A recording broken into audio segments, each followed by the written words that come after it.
Thanks so much for joining me for WSAZ Plus. Good morning, everyone. I'm Shane and Litton on another cold morning. I feel like during our newscast this morning, the temperature gauge on the screen just kept going down as the hours kept going. Let's see, it's 17 degrees now, so it's gone up a little bit. It got down to 10, I believe, during the 8 o'clock hour. The thermometer there read 10 degrees. But it's so cold out there that even parts of the Ohio River are freezing. I want you to take a look at this video. These are not still images. This is just a video of and you can see the flag there waving in that boat, but this is actually just ice on the Ohio River.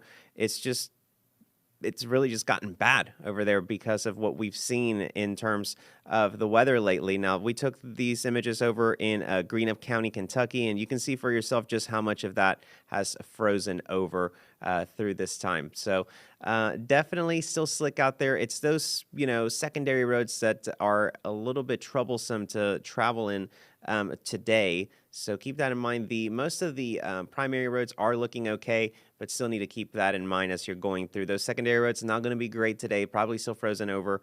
Anything you see that looks like water, probably going to be black ice. So please be careful as you are headed out the door this morning if you haven't yet. That being said, we are expecting another first alert weather day tomorrow. We're going to be seeing snow once again. I know everybody is sick of it. I think we are, and I think even some of our meteorologists are probably getting tired of it too. So we're all in the same boat on this one, even though that boat is really not moving at all, if you get what I mean. But let's check in with Dylan Goday because he has your first alert forecast to see what to expect in the coming days ahead.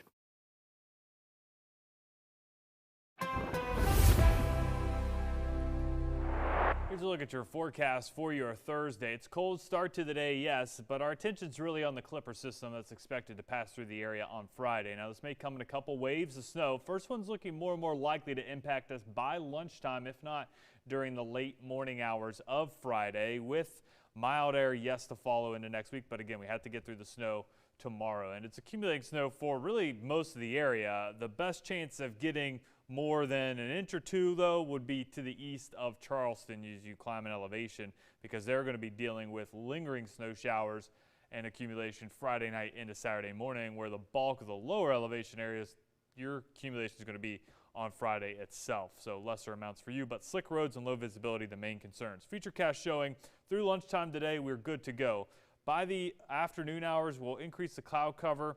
May see a couple flurries, but here comes that Clipper. This is at 8 o'clock. This may be a little bit early with the arrival of the snow to our north and west, but does paint the picture that by lunchtime, here you go, all the area dealing with snow and will be heavy at times. There may be some mixing that would limit some accumulation for eastern Kentucky. Notice how those temperatures are just a little bit warmer than what we're seeing from Portsmouth to Huntington, and especially I-77 eastward. That's why we are expecting the bulk of the accumulation from Charleston east, but still light accumulation will be enough to cause some issues on the roadways. That initial burst looks to exit by the late afternoon, early evening, but then we increase, this is 8 o'clock, we increase more snow squalls that will put down some additional accumulation there during the evening and parts of the overnight hours, with really cold conditions expected Saturday morning, single digits possible, and we will see some lingering snow and some breezy to gusty winds on top of that. So our snowfall forecast, if we make any changes to this, it would be extending the 1 to 3 inch zone a little bit further westward. There's some data that suggests all of our eastern Kentucky counties may be in the 1 to 3. There's also some data that says there's mixing that's taking place there, and that would limit the accumulation. So still some question marks around that. The 1 to 3, though, for Huntington, Ripley, Athens, Charleston looks like a safe bet for you. And then as you get in the higher elevation areas, that's where we start to talk about heavier snowfall. Feels like temperatures, that wind chill on Friday, not too bad, but by Saturday morning, those strong winds, as I just mentioned, and those lingering snow showers, it is going to be feeling quite cold, below zero wind chills there, and then it doesn't get much better into the afternoon hours of Saturday. But it does get much better into next week. 6 to 10 day temperature outlook shows a higher than normal likelihood of above normal temperatures. We will take that. But that will likely feature some rain, though, maybe even some heavy rain by the end of next week, something we'll monitor then. In the short term, though, our attention is on Friday. Make sure you are staying weather aware. Make sure you have the WSAZ First Alert Weather app, and we'll keep you updated on there. We're likely going to see winter weather advisories, maybe even some winter storms and warnings issued for our mountains to the east as well. All right, Dylan, thanks so much for that update. We do want to get to some of your top headlines this morning. And this morning, the water crisis in Wayne continues, and the do not consume order is still in effect.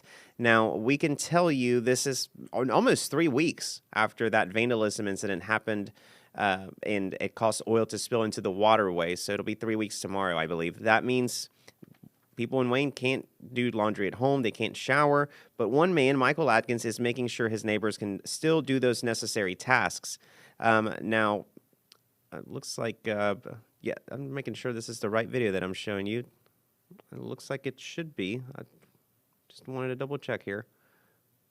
Yeah, okay. But anyway, as I was saying, one man's trying to make sure that that's happening now. Michael and his wife, Cindy, are personally, Michael Atkins, that is, they're making sure that their neighbors can still do those necessary tasks. They're personally paying for laundry and shower units placed around town, which he says has a cost of about $300,000 out of their own pockets. But he says he's providing them because he couldn't stand seeing people suffering. Atkins says he's willing to have them functioning for as long as they're needed. If you go to WSAZ.com right now, you will be able to find the locations to some of those showers and laundry facilities so that you can take advantage of them during this time of need. And of course, we'll be bringing you the latest on the Wayne situation throughout our later newscasts. Now, this morning, we're also learning more about the man accused in the killing of one member of the National Guard and injuring another near the White House. This happened back in November, really around Thanksgiving time, and he's pled not guilty in a federal court. I want to pull up that video here so you can see it for yourselves. Now, federal prosecutors say they are searching for a path to seek the death penalty for Ramanula Lakenwall. He's accused of shooting two members of the Guard in the head back in late November. Sarah Beckstrom died from that attack, while Andrew Wolf is still in the hospital following skull reconstructive surgery. Now, Lakenwall's defense is arguing that the government has not proven a motive for first-degree murder, so his next court date is scheduled for May 6th. So once that happens, of course, we'll bring you the very latest on that as well. So we'll keep following that story for you throughout the days through as well here. So want to also get to some of our other headlines here. Give me 1 second. I'm sorry, I have to move a couple things around here. Of course, another story we've been following very closely is the search for the mother of today's show host, Savannah Guthrie. She is still missing, presumably in a kidnapping plot. Of course, we're still trying to learn more details on that. Let me pull up what we have here in terms of that video. So what we know right now is that authorities in southern Arizona are investigating possible ransom communications. Yesterday, the Guthrie family released a video statement on the disappearance of their mother, Nancy Guthrie. Now, they mentioned possible ransom notes saying that they're willing to talk. The family says they want reassurance, though, that their mother is safe and alive, because we live in a day and age where pictures and audio and video can so easily be manipulated.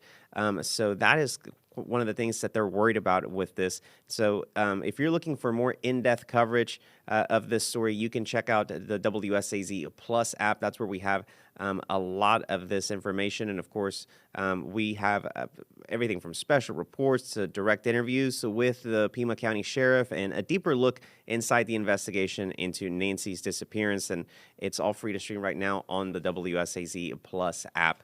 And it'll be updated, of course, as more reports come in, as more information comes in. Another thing I wanted to make you aware of in regards to the Nancy Guthrie situation is that NBC is planning a special report today at 1 o'clock. We'll be airing that on WSAZ. We will be streaming it as well, surrounding the investigation into Nancy Guthrie's disappearance. We're not sure what that special report will entail or if there will be any new information. We're hoping to have some more answers for you once 1 o'clock comes around, but that'll be here streaming on WSAZ Plus as well as over on NBC if you're watching on TV. Finally, this morning, I just wanted to talk about the superintendent of Cabell County Schools, because he has announced that he is retiring at the end of this school year. Tim Hardesty made the announcement on Tuesday night during a Board of Education meeting. Last night, he sent a letter to Cabell County Schools staff and families thanking them for their support. Hardesty took office back in, or took the position, I should say, back in 2024. And like I mentioned, he will retire at the end of this school year. But that is really a look at your headlines and the things that we are following today for you here on WSAZ. Of course, we are following the weather, and you heard from Dylan's forecast of snow that we're expecting. So we are gearing up to cover that for you, especially tomorrow once that weather hits. And hopefully have a more in-depth information about what you can expect in our later newscasts as well in terms of that snowfall, getting some more accurate numbers and things like that of that nature. But that's going to do it for me here on the WSAZ Plus desk. Remember, you can always get your news on the WSAZ app. It's free for both Apple and Android, and I'll see you here next time on WSAZ Plus. Thanks so much for joining me.